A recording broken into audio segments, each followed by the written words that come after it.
Hello everyone and welcome to my YouTube channel enjoyment with studies. कैसे हो सभी? I am really sorry, मुझे सारी बात पता है कि मैंने बहुत ज़्यादा लेट कर दिया है वीडियो डालने में, क्योंकि थोड़ा घर शिफ्टिंग का काम हो गया था, तो उस वजह से मैं वीडियो नहीं डाल पाई। Sorry for that. एंड देखिए, अपने लास्ट टाइम मैंने 9th क्लास का पार्ट फर्स्ट और 5th चैप्टर डाला था, एंड उसका पार्ट 2 मैं आज लेके आई हूँ। आज आपको 5 किंगडम्स की अलग अलग कैरेक्टरिस्टिक्स जो है ना वो पता चल जाएगी। उस दिन तो पूरा डिटेल में नहीं, थोड़ा बहुत कुछ हमने डिस्कस किया था, पर आज हम सारी चीज़ें, सारे तरह के डिफरेंस देख लेंगे, ठीक है?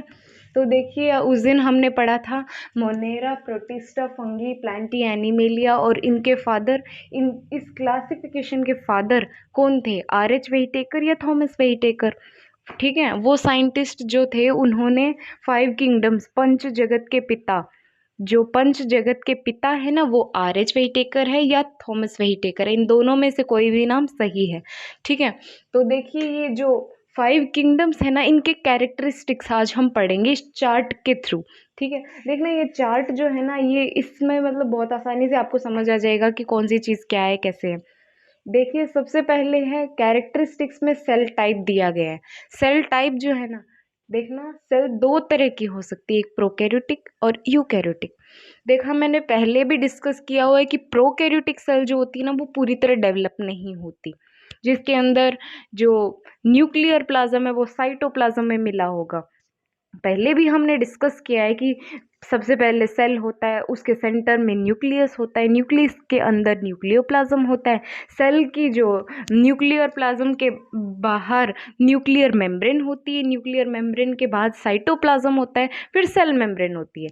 सेल की अलग मेम्ब्रेन होती है, न्यूक्लियर मेम्ब्रेन अलग होती है, ठीक है? दो साइटोप्लाज्म के अंदर जो न्यूक्लियर प्लाज्म और साइटोप्लाज्म को अलग करती है, उस मेम्ब्रेन का नाम न्यूक्लियर मेम्ब्रेन है। तो प्रोकैरियोटिक सेल जिस तरह की सेल है ना, इसके अंदर न्यूक्लियर मेम्ब्रेन नहीं होती। न्यूक्लियस और साइटोप्लाज्म, न्यूक्लियोप्लाज्म और साइटोप्लाज्म दोनों मिक्स रहते हैं।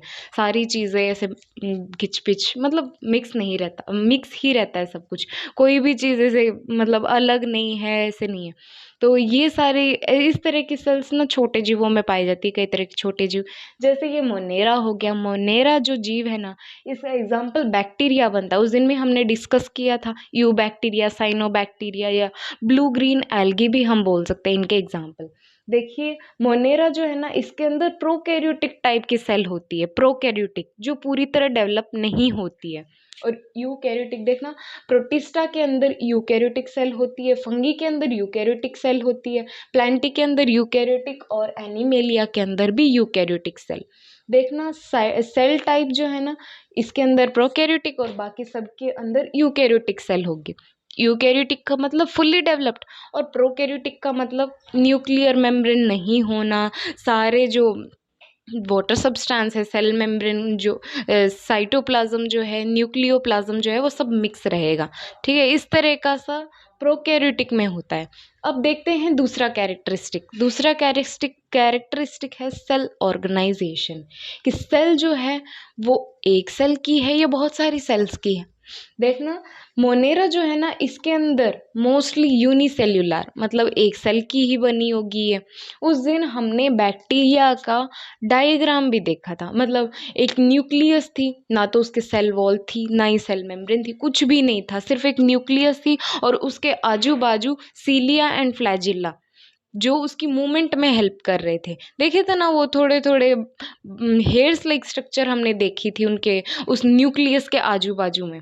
तो थी तो वे एक ही, बहुत सारी तो नहीं थी, तो वो मोस्टली यूनिसेल्युलर में काउंट होगी। बैक्टीरिया जो है ना, वो मोनेरा किंगडम का है और यूनिसेल्युलर है, ठीक है? जबकि दूसरे जो है ना, मतलब प्रोटिस्टा की बारी आती है, तो मोस्टली यूनिसेल्युलर, इनका भी सेम है, मतलब इनमें भी एक ही सेल होगी। तीसरा है फंगी, मल्टी सेल्यूलर भी है और यूनिसेल्युलर भी है। मल्टी सेल्यूलर का मतलब बहुत सारी सेल से बना हुआ, बहुत सारी सेल्स भी होती हैं, कई जीव होते हैं बहुत सारी सेल से बने होते हैं, कई जीव होते हैं जो सिर्फ एक सेल से बने होते हैं। जो एक सेल से बने होते हैं उन्हें यूनिसेल्युलर बोलते हैं, और जो कई सारी सेल से मिलकर बने होते हैं उन्हें मल्टी सेल्यूलर बोलते हैं। देखो, थर्ड जब बारी आती है, फोर्थ फोर्थ हम बात करेंगे प्लांटी की, मोस्टली मल्टी सेल्यूलर। प्लांटी नाम सुनते ही पता चलता है कि ये किसी प्लांट के बारे में बात कर रहे हैं। ए ई छोड़ दो, PLA एंटी प्लांट तो हो गया ना। तो इससे अंदाजा लगा लो कि प्लांट। अब प्लांट एक सेल का बना होता तो क्या हम उन्हें देख पाते? नहीं ना। तो बस नाम से ही पता चल रहा है कि ये मल्टी सेल्यूलर है, बहुत सारी सेल से मिलकर बना है। अब पेड़ पौधे हैं, हम आसानी से देख सकते हैं। मैंने पहले भी ये बता दिया था कि माइक्रोस्कोप की हेल्प के बिना हम सेल को नहीं देख सकते। सिर्फ एक सेल जो होती है वो माइक्रोस्कोप के बिना दिखती है क्या? नहीं दिखती। तो इसलिए ना अब प्लांट्स हैं, प्लांट्स तो हम डायरेक्टली देख सकते हैं। मतलब ये बहुत सारी सेल्स से मिलकर बनी है, तभी हमारे लिए आसानी से विजिबल है। ठीक है। और ऐसा ही होता है एनिमेलिया। एनिमेलिया नाम से भी पता चलता है कि ये सिर्फ एनिमल की बात कर रहा है, इसके अंदर मोस्टली एनिमल्स ही होंगे। तो अब एनिमल्स है, हम ह्यूमंस हैं, एक दूसरे को देख सकते हैं, अच्छे से देख पाते हैं। ऐसा तो है नहीं हम इंसानों या जानवरों को देखने के लिए माइक्रोस्कोप की ज़रूरत पड़ती है, नहीं होता ना ऐसा। ऐसा नहीं होता क्योंकि हम मल्टी सेल्यूलर हैं, बहुत सारी सेल से मिलकर बने हैं। तो ह्यूमंस हुए, एनिमल्स हुए, जो भी है ना मल्टी सेल्यूलर होते हैं, बहुत सारी सेल से मिलकर बने होते हैं। प्लांट्स और एनिमल्स का तो बिल्कुल ही आसान है, इसमें कंफ्यूज होने वाली बात कोई है ही नहीं। नेक्स्ट आती है सेल वॉल। सेल वॉल हमने पहले भी देखा था, जैसे मैंने डिस्कस किया था ना उस टाइम पे, कि प्लांट्स और एनिमल्स में एक ही डिफरेंस होता है सेल में। उनकी सेल में सिर्फ एक ही डिफरेंस है सेल वॉल का। अब बाकी भी देख लेते हैं। सेल वॉल जो है ना मोनेरा के अंदर मोस्टली प्रेजेंट, बहुत सारी जो न्यूक्लियस होती है ना उनके बाजू में प्रेजेंट होता है। या फिर प्रोकैरियोटिक है, मतलब अंदर भले ही कोई चीज़ पूरी तरह डेवलप ना हो पर उसके अंदर सेल वॉल प्रेजेंट होती है। ठीक है, प्रेजेंट इन मोस्ट, बहुतों में प्रेजेंट होती हैं। जबकि प्रोटिस्टा के अंदर 50% प्रेजेंट, 50% एब्सेंट। 50% जो जीव होते हैं ना, जो भी जिस तरह के भी जीव रहते हैं, अमीबा हमने उस दिन एग्जाम्पल लिया था ना, इनके एग्जाम्पल देखे थे उस दिन हमने। प्रोटिस्टा का क्या था? अमीबा था।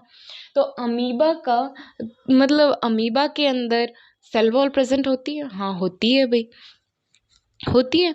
देखो उसी तरह ना कई तरह के जीवों में सेल वॉल प्रेजेंट होते हैं, कईयों में नहीं होते हैं। इक्वल है, 50% में होते हैं, 50% में नहीं होते हैं। और देखो फंगी, फंगी के अंदर सेल वॉल प्रेजेंट होता है, इतनी सी बात बस।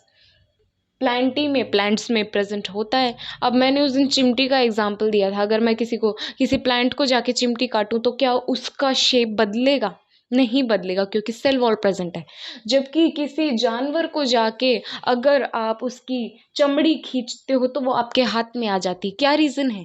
क्योंकि सेल वॉल नहीं है, ये सिर्फ मेम्ब्रेन है। इसे कौन सी भी शेप देनी चाहो दे सकते हो आप। अगर यहाँ इस जगह सेल वॉल प्रेजेंट होती तो मैं इसे खींच नहीं सकती थी, क्योंकि वो सेल वॉल रोक लेती, एक स्पेसिफिक शेप देती है उस ऑर्गन को, या फिर जो भी है ना, सेल वॉल एक स्पेसिफिक शेप देती है। इसलिए फिर एनिमेलिया में तो ये एब्सेंट होगी, प्लांट्स में ये प्रेजेंट है। ठीक है, ये चीज़ भी क्लियर होगी। नेक्स्ट होती है न्यूट्रिशनल क्लास। न्यूट्रिशनल क्लास का मतलब, अब हर एक किंगडम जो है इसके अंदर अलग अलग कैरेक्टरिस्टिक्स है। तो अब हम ये भी देखेंगे कि वो अपना खाना किस तरह से वो बनाता है या दूसरे पे डिपेंड करता है, कैसा क्या हाल है। देखिए न्यूट्रिशनल क्लास के अंदर फोटोट्रोपिज्म आता है। मोनेरा किंगडम के अंदर फोटोट्रोफिज्म, हेटेरोट्रोफ्स है और कीमोटोट्रोफ्स है। इसका मतलब ये है कि ये लाइट पे डिपेंड करते हैं। अगर इन्हें लाइट मिल रही है तो ये खुद कर सकते हैं सब कुछ। अगर बिना किसी चीज़ की है तो ये हेटेरोट्रॉफ्स है, मतलब दूसरों पे डिपेंड कर रहे हैं। तीसरा अगर देखें तो ये कीमोटोट्रॉफ्स है, मतलब केमिकल की प्रेजेंस, केमिकल को ऑब्जर्व करके ये खुद अपना सब कर सकते हैं अपने आप, इसकी कोई ज़रूरत नहीं है, मतलब दूसरों पे डिपेंड नहीं होंगे। जबकि प्रोटिस्टा में देखें तो ये हेटेरोट्रॉफ्स है और फोटोट्रोफिक है, मतलब हेटेरोट्रॉफ्स है दूसरों पे डिपेंड कर रहे हैं, फोटोट्रोफिक है फोटो पे डिपेंड कर रहे हैं, मतलब लाइट की तरफ ज़्यादा आकर्षण जा रहा है इनका, लाइट ऑब्जर्व करके अपना काम कर रहे हैं जो भी कर रहे हैं वो। नेक्स्ट है फंगी। फंगी हेटेरोट्रॉफ्स है, दूसरों पे डिपेंड करते हैं, दूसरों को नुकसान करते हैं, मतलब पैरासाइटिक भी है नेचर में, ये पैरासाइटिक है, दूसरों को नुकसान भी पहुंचाते हैं ये। न्यूट्रिशनल क्लास के अंदर, प्लांटी के अंदर हम सबको पता है कि लाइट की प्रेजेंस में फोटोसिंथेसिस होता है ना। जो प्लांट्स है वो लाइट की प्रेजेंस में अपना खाना बनाते हैं, तो ये फोटोट्रोफिज्म हुए। ऑटोट्रॉफ्स भी है, खुद का खाना खुद बना रहे, तो ये ऑटोट्रॉफ्स हुए। हम जो है प्लांट्स पे डिपेंड करते हैं। अब ये कहोगे उस दिन 10th क्लास वाली क्लास में शायद मैंने बताया हुआ, एक वीडियो में मैंने डिस्कस भी किया हुआ कि ऑटोट्रॉफ्स और हेटेरोट्रॉफ्स क्या होते हैं। हेटेरोट्रॉफ्स तो वो होते हैं जो दूसरों पे डिपेंड करते हैं, ऑटोट्रॉफ्स वो होते हैं जो खुद का खाना खुद बना लेते हैं। अब आप कहोगे कि मम्मी ऑटोट्रॉफ है, मम्मी हम सब मम्मी पे डिपेंड करते हैं तो मम्मी ऑटोट्रॉफ हुई। नहीं, मम्मी जो खाना बनाती है, मम्मी जो खाना बनाती है, जो चावल बनाती है, जो रोटी बनाती है, वो आती कहाँ से है? खेतों में उगाए गए अनाज की वजह से ही मिलती है। वो अनाज पौधों से ही तो मिलता है। हम सब प्लांट्स पे डिपेंड करते हैं, तो प्लांट्स हुए ऑटोट्रॉफ्स यहाँ पे, ठीक है। जो प्लांटी किंगडम है वो ऑटोट्रॉफिक है, ठीक है। जो एनिमेलिया है वो हेटेरोट्रॉफ्स है ही। एनिमेलिया का नाम आते ही अपने इंसानों के कैरेक्टरिस्टिक्स देख लिया करो कि किस तरह के हैं, क्या है। हम दूसरों पे डिपेंड कर रहे हैं, हम एनिमल्स ही हैं। बायोलॉजी लैंग्वेज में ह्यूमंस को भी एनिमल्स में ही काउंट किया गया है। देखिए मोड्स ऑफ न्यूट्रिशन, देख रहे हैं मोड्स ऑफ न्यूट्रिशन का मतलब क्या, कि हम न्यूट्रिशन कैसे ले रहे हैं, मतलब कि अपनी बॉडी में वो कैसे इनटेक हो रहा है। मोड्स ऑफ न्यूट्रिशन के अंदर मोनेरा के अंदर ऑब्जॉर्प्शन है। ऑब्जॉर्प्शन मतलब किसी जगह टिक गए, उस जो न्यूट्रिशन है वो अपने अंदर खींच लेंगे। इसमें चबा कर तोड़ कर खाने की ज़रूरत नहीं पड़ती है, उस जगह बैठते हैं। जैसे आपने देखा होगा डस्टर को पानी में डालते हैं तो वो पानी जो है वो अपने आप ऐसे डस्टर के अंदर खींचा चला जाता है ना, पूरा सोख लेता है। तो मोनेरा किंगडम में खाना भी इसी तरह होता है, कोई चबाने की या इस तरह की कोई ज़रूरत नहीं पड़ती, वो बस उस खाने पे टिक जाते हैं और उसे अपने अंदर खींच लेते हैं। नेक्स्ट है अब्जॉर्प्शन एंड इंजेस्टिव। इंजेस्टिव का मतलब है तोड़कर खाने की ज़रूरत पड़ती है। ये देखिए अमीबा जो है वो हमने पहले भी देखा है कि वो किस तरह धीरे धीरे अपने खाने के पास जाता है, उस खाने को कवर कर लेता है और अपने अंदर ले लेता है। मतलब झांसे में ले आता है खाने को, कि भी खाने को पता भी नहीं चलने देता कि मैं उसके पास आ गया हूँ और मैं इस पर अटैक बोलने वाला हूँ, ठीक है। तो प्रोटिस्टा जो है ना, प्रोटिस्टा के अंदर अब्जॉर्प्शन भी होता है और इंजेशन भी होता है, मतलब ऐसे तोड़कर चबाकर खाने वाली चीज़ें भी होती है इसके अंदर। फंगी के अंदर अब्जॉर्प्शन होता है, खाने पे जाता है, टिकता है, उसको अंदर खींच लेता है। नेक्स्ट प्लांटी के अंदर अब्जॉर्प्शन होता है। अब्जॉर्प्शन लाइट एंटर करती है, लाइट को ऑब्जर्व करने का काम कौन करती है? स्टोमेटा जो है ना, स्टोमेटा खींचता है अंदर, ऑब्जर्व करता है लाइट को। अब स्टोमेटा के अंदर दांत तो लगे नहीं है कि भाई लाइट को तोड़ के खाएगा, है ना। तो इसलिए स्टोमेटा जो है ना वो लाइट को ऑब्जर्व करता है। इसमें भी मोड्स ऑफ न्यूट्रिशन ऑब्जर्प्शन ही होगा, जबकि एनिमेलिया के अंदर इंजेशन होगा। अपन तो तोड़कर ही खाते हैं खाना, तो ये इंजेशन हो गया, ठीक है। लास्ट में होता है रिप्रोडक्शन। मोनेरा के अंदर reproduction splitting into two, binary fusion देखा होगा हमने, दो में स्प्लिट हो जाती है, सेल डेवलप करती है और दो में स्प्लिट हो जाती है। ये होता है मोनेरा के अंदर। प्रोटिस्टा के अंदर भी सेम चीज़ है, स्प्लिटिंग इनटू टू, ये दो में डिवाइड हो जाती है। सेल जो है वो बड़ी होती है, डेवलप होती है, फिर उसका न्यूक्लियस पहले डिवाइड होना शुरू हो जाता है, दो में डिवाइड हो जाता है, दो में स्प्लिट हो जाता है, तो स्प्लिटिंग इनटू टू से इसका रिप्रोडक्शन हो जाता है।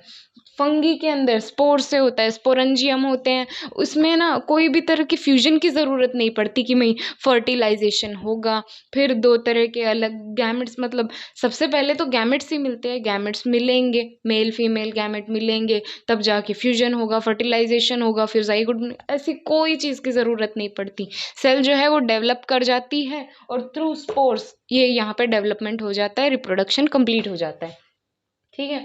देखो प्लांट्स के अंदर कैसे होता है, मैंने पहले भी डिस्कस कर दिया है। प्लांट्स के अंदर रिप्रोडक्शन पॉलिनेशन के द्वारा होता है। मेल जो पोलन ग्रेन्स होंगे वो आएंगे स्टिग्मा पे, स्टिग्मा से फिर ओवरी में जाके इस तरह का सा रिप्रोडक्शन होगा। पॉलिनेशन के द्वारा रिप्रोडक्शन होगा किसमें? प्लांटी किंगडम के अंदर। एंड लास्ट आता है एनिमेलिया। एनिमेलिया हम ह्यूमंस हैं, जो डॉग्स है या फिर कोई भी तरह के जानवर है, भैंस गाय कुछ भी हो, मतलब ये सारे जीव जो है ना सेक्सुअली रिप्रोड्यूस करते हैं और असेक्सुअल रिप्रोड्यूस करते हैं। असेक्सुअल रिप्रोडक्शन किस में होता था? हाइड्रा में हो रहा था, और मतलब जो छोटे छोटे जीव हमने पढ़े थे उसके अंदर असेक्सुअल रिप्रोडक्शन हो रहा था, ठीक है। और हम ह्यूमंस के अंदर ये सेक्सुअल रिप्रोडक्शन होता है। तो ये चीज़ क्लियर होगी। हमने आज इतने अलग तरह के कैरेक्टरिस्टिक्स देख लिए हैं पांचों अलग अलग किंगडम्स के अंदर, जो बांटे थे किसने? आर एच वेहिटेकर, ऑरल्स थॉमस वही टेकर ने। ठीक है, ये चीज़ यहीं क्लियर हो गई। एंड कोई डाउट है तो मुझे पूछो, कमेंट सेक्शन में पूछो। एंड जल्दी से वीडियो को लाइक कर दो, चैनल को सब्सक्राइब कर दो। ठीक है, एंड फिर अपने फ्रेंड्स के साथ शेयर करो। So bye and have a great day.